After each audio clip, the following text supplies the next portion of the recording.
Hello and welcome to my tutorial. Today we're going to be learning about how to use this stone generator thing that I basically created in my spare time.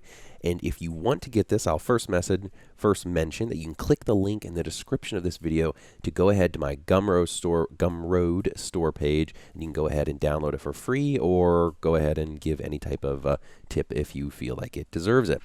But to begin, let's go ahead and talk about how do we start using it. Now, when you first get it, it's going to look like this right here, and it's divided into a two-step process. Step 1 is shape, and step 2 finally is mesh.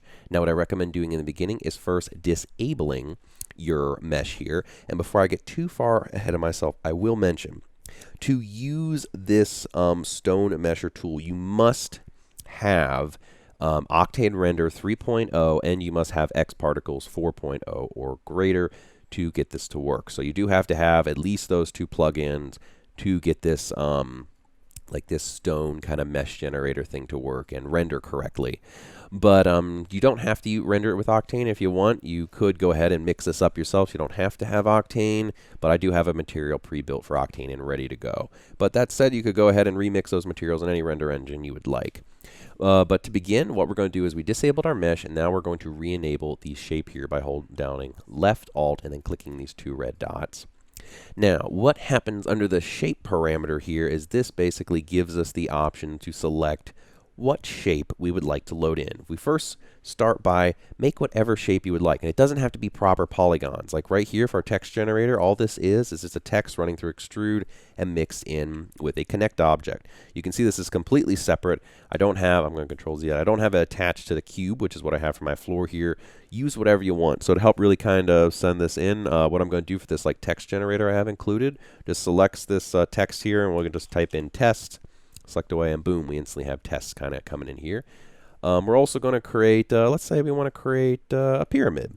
We'll go ahead and make a pyramid. We'll kind of pull it up, maybe scale them down a little bit, pull them back, move them over here in world space. Just make sure all your meshes is just touching each other and it's all kind of connected.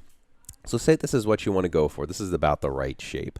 All we have to literally do is, and let's keep things organized, take our pyramid and stick it into our shape area. I'm going to go ahead and close our text generator. And let's go ahead and hide these guys by holding down the left Alt key and clicking on these little two dots here.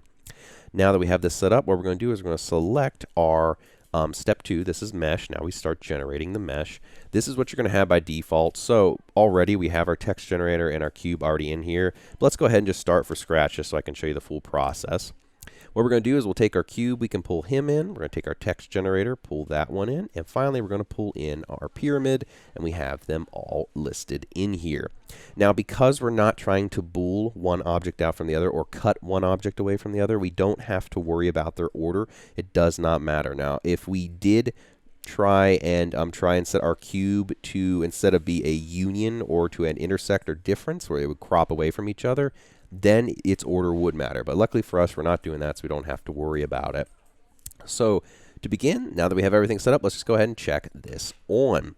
As soon as we check our mesh generator on, instantly our mesh is generated, and now it is loaded into Octane Render. And you can see it looks pretty good. Now, I really want to point out, look how we have this really nice kind of cement texture that I have here that is tiling perfectly. So what's very interesting here is this is a texture I made myself. It's a scanned cement texture that I got from our back patio that I ended up scanning and ran through Substance B2M. And I have that supplied in this Gumroad download. So if we go to our material here and I open this up, here's the material.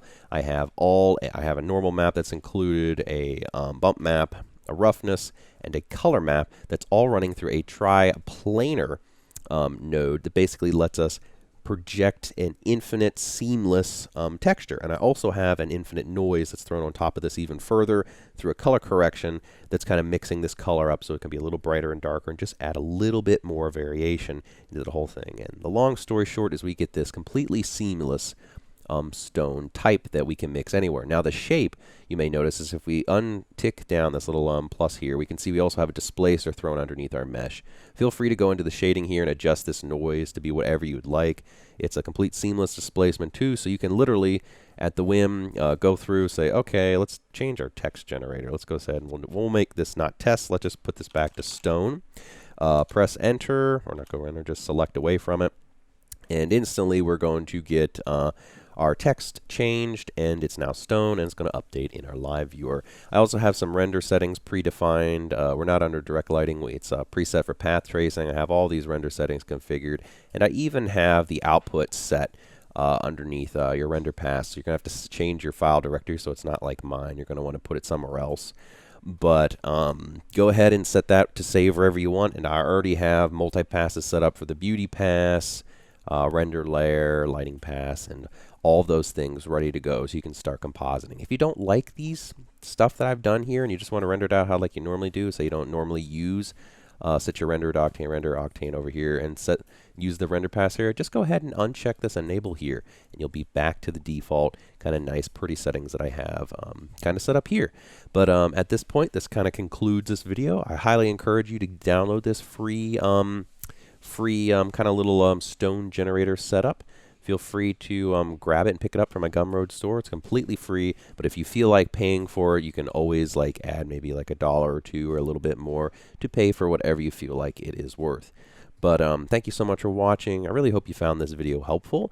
And if you use this stone generator in any of your work, please feel free to share it. I really hope you guys find some helpful use out of this thing here. But again, thank you so much for watching, and I can't wait to see you all in the next tutorial.